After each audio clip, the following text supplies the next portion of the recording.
네, 사장님. 오해해요. 절대 그런 일 없습니다. 묵은 쌀로 막걸리를 만들었다고요? 흔들리는 술도가, 진실은? 햇살이 살짝 비치는 오전. 며칠 만에 병원에서 퇴원한 마광숙은 조금은 무거운 몸을 이끌고 술도가로 돌아옵니다. 아이고, 역시 내 자리는 여긴가 보네. 익숙한 문을 열고 들어서는 그 순간. 반가운 얼굴들이 일제히 그녀를 맞이합니다. 대표님, 괜찮으셨어요? 많이 안 다치셨다니 다행이에요. 직원들의 따뜻한 인사에 광숙은 웃으며 고개를 끄덕입니다. 응, 허리는 좀 낫고 정신이 맑아졌어. 자, 다시 정신 바짝 차리고 시작해볼까? 하지만 그 훈훈한 분위기는 길어야 몇 분도 채 가지 못합니다. 켜져 있던 TV 화면에서 낯익은 로고와 함께 뉴스 속보 자막이 지나갑니다. 묵은 쌀로 막걸리를 전통주 업체의 충격적인 제조 실태 고발. 그리고 곧이어 나온 화면은 다름 아닌 술도가의 정문. 저거 우리 아니에요. 오광수가 얼어붙은 목소리로 말하고 오천수는 말없이 리모컨을 꽉 쥐며 채널 소리를 높입니다. 해당 업체는 유통기한이 지난 쌀을 사용해 막걸리를 생산했다는 의혹을 받고 있습니다. 그 말이 끝나기도 전에 사무실에 전화벨이 요란하게 울립니다. 띠리링. 그와 동시에 마광숙의 핸드폰도 쉴 새 없이 진동을 울립니다. 마광숙입니다. 받자마자 쏟아지는 거래처 사장님의 다급한 목소리. 대표님, 이거 도대체 무슨 일이에요? 지금 우리 쪽에도 항해 전화가 들어오고 있어요. 이거 사실 아니죠? 광숙은 당황한 듯 눈을 크게 뜨고 그 순간엔 어떤 말도 쉽게 나오지 않습니다. 하지만 곧 그녀는 심호흡을 한 번 하고 평정심을 되찾은 목소리로 답합니다. 사장님, 오해입니다. 저희 술도가는 묵은 쌀을 단 한 톨도 쓰지 않습니다. 직접 확인하실 수 있어요. 절대 그런 일 없도록 철저히 관리하고 있습니다. 그리고 전화를 끄는 마광숙. 조용히 주변을 둘러보며 단호히 말합니다. 이건 실수가 아니야? 누군가 우리를 무너뜨리려고 고의로 꾸민 거야?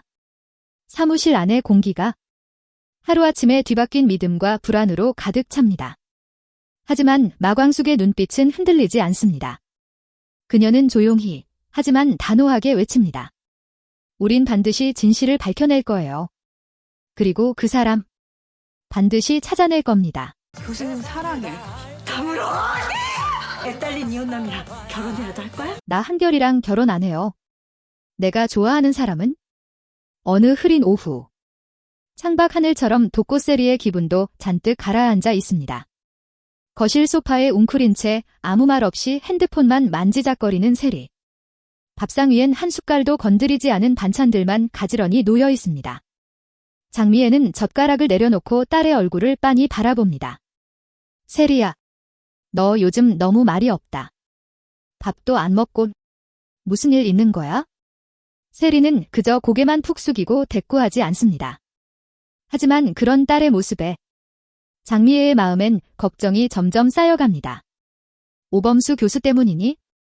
그 이름이 입 밖으로 나오는 순간 세리의 눈이 작게 흔들립니다. 장미애는 말을 이으며 단호하게 말합니다. 그 사람 만나지 마. 유부남이야. 내 인생 망칠 사람이라고. 세리는 대답하지 않고 그저 고개를 돌립니다. 그런 딸을 바라보며 장미애는 잠시 숨을 고르고 억지로라도 분위기를 돌리려 애씁니다. 참, 오늘 저녁 한결이랑 혼사 겸 식사 자리 있잖니. 저녁 6시 청담에 있는 그 한식당. 세리, 단정하게 입고 나가자. 하지만 그 말이 떨어지기가 무섭게. 세리는 놀란 듯 고개를 확 듭니다. 어머니, 저 한결이랑 결혼 안 해요. 장미애의 얼굴이 굳습니다. 그 눈빛엔 당황, 분노, 서운함이 동시에 섞여 있습니다. 뭐라고? 이게 다 보범수 교수 때문이지? 잠시 침묵. 그리고 세리는 마침내 결심한 듯 고백합니다. 네. 저 오범수 교수 좋아해요. 그 말에 장미애는 숨을 들이켜고 손등으로 입을 틀어막더니 벌떡 일어섭니다. 그리고는 딸을 향해 손을 들며 소리칩니다. 내 딸린 유부남이랑 결혼을 하겠다고? 남의 애 키우면서 살 수 있어? 정신 좀 차려, 세리야. 하지만 그 손은 결국 허공에서 멈춥니다. 사랑하는 딸을 차마 때릴 수 없던 장미애는 씁쓸한 한숨을 뱉고는 문을 세차게 열며 방을 박차고 나갑니다. 장면은 바뀌고 저녁 6시 한 식당. 혼사 자리를 겸한 식탁에는 독고세리 가족과 한결의 가족이 모두 모였습니다. 음식이 차려지고 겉으론 화기애애하지만 세리의 얼굴은 침울하기만 합니다. 젓가락도 들지 못한 채 멍한 눈으로 앞만 바라보는 그녀.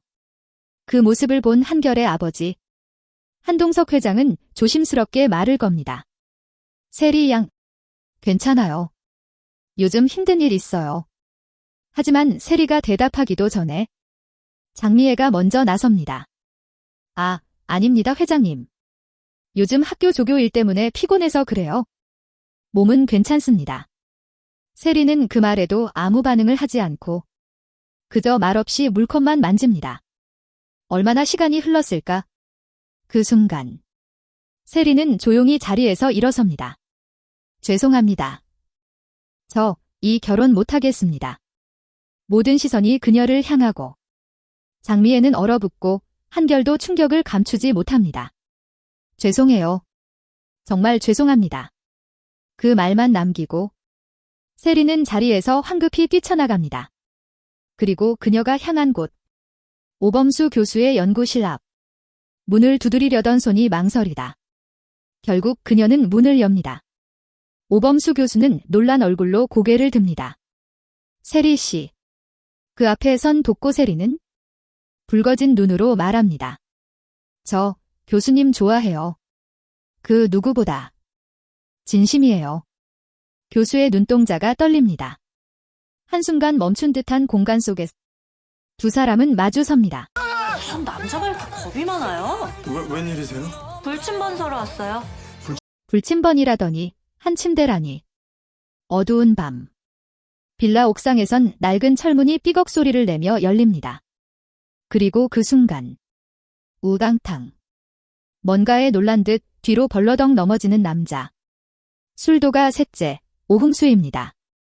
엉덩이를 부여잡으며 헉헉거리는 그 앞에 들고 있던 몽둥이를 내려놓으며 다가오는 한 여자. 아이고야, 남자가 무슨 이렇게 겁이 많아요. 웃으며 등장한 이는 오흥수를 짝사랑하는 동네 미용실 원장, 지옥분. 오흥수는 몹시 당황한 채 손을 휘저으며 소리칩니다. 아니. 밤에 그런 회개망측한 작대기를 들고 오면 어쩌자는 거예요? 그거 도깨비 방망이인 줄 알았어요. 지옥분은 실소를 터뜨리며 작대기를 흔듭니다. 이거요. 그냥 파마봉이에요. 누가 보면 무기인 줄 알겠네. 며칠 전 깡패 무리에게 둘러싸여 혼쭐이 났던 오흥수. 그 모든 원인은 깡패 두목의 부인을 짝사랑했던 것. 그리고 그녀는 아무런 말 없이 도망치듯 도시를 떠났고 그 이후 오흥수는 누가 문만 두드려도 벌벌 떠는 신세가 되어 있었습니다. 또 그 인간들 온 줄 알았지? 요즘 하루하루가 공포예요. 그런 오흥수의 앞에 불쑥 찾아온 지옥분. 그녀는 팔짱을 끼고 말합니다. 됐고요. 오늘 밤부터 내가 당신 옆에서 불침번 설게요. 그 집 안 갑니다. 예. 집에 안 간다고요? 아니, 여긴 제 공간인데 누가 같이 자자는 것도 아니고 지켜만 준다잖아요. 걱정 마요. 저 싸움 잘해요. 파마가위도 있고. 그렇게 실랑이를 이어가던 중 오흥수가 한숨을 내쉬며 말합니다. 에휴, 이왕 이렇게 된 거. 우리 잠도 안 오는데 술이나 한잔 합시다. 지옥분은 잠시 멈칫하더니 피식 웃으며 대답합니다. 좋죠. 무서운 밤엔 술이 최고니까.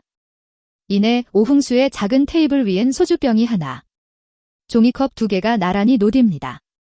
건배 소리 없이 조용히 잔을 부딪히고 그저 서로를 바라보며 한 모금 또 한 모금. 처음엔 쭈뼛쭈뼛하던 말들이 조금씩 풀어지며 웃음으로 번지고 어느 순간부터는 웃다 울다. 괜히 서로의 눈빛이 길어지기도 합니다. 지옥분이 피곤한 듯 눈을 비비며 말합니다. 흥수 씨, 좀 누워도 돼요? 오흥수도 이미 술기운에 눈꺼풀이 반쯤 감긴 채 끄덕입니다. 누워요. 저도 조금만. 다음 날 아침. 햇살이 커튼 사이로 스며들고 눈을 먼저 뜬 건 지옥분. 눈앞에 바로 옆에 자신과 마주보며 잠든 오흥수. 깍.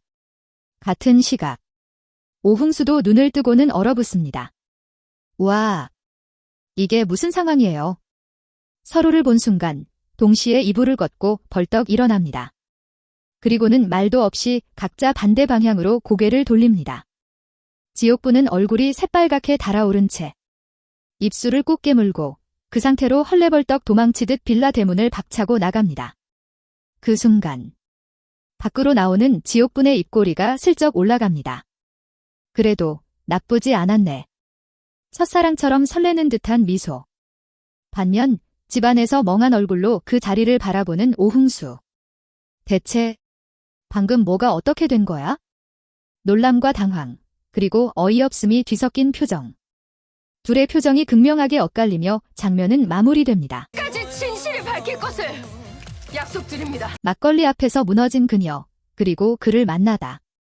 정오 무렵. 술도가 정문 앞. 수십 명의 기자들. 플래시 세례가 번쩍이는 가운데 술도가 대표 마광숙이 정면에 섭니다. 이번 사건 정말 대표님도 몰랐던 겁니까? 유통비리, 제조 조작. 술도가 이미지 추락했는데 책임질 겁니까? 대표직 사퇴, 검토 중이십니까?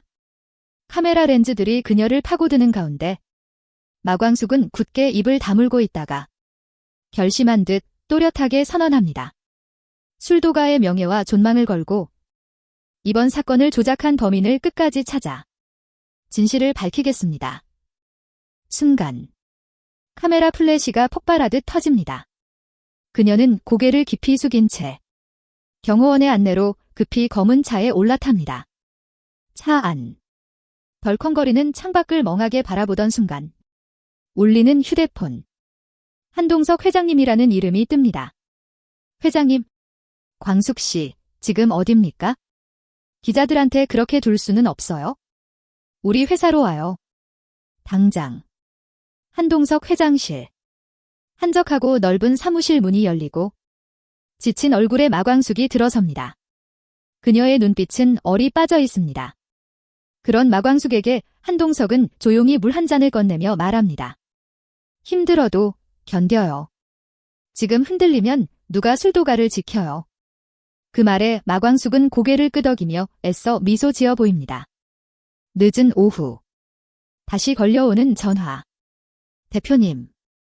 독수리 술도가 정문 앞에 막걸리 반품 물량이 전부 쌓였습니다. 도매상에서 전부 거래 취소입니다. 급히 독수리 술도가로 향하는 차 안.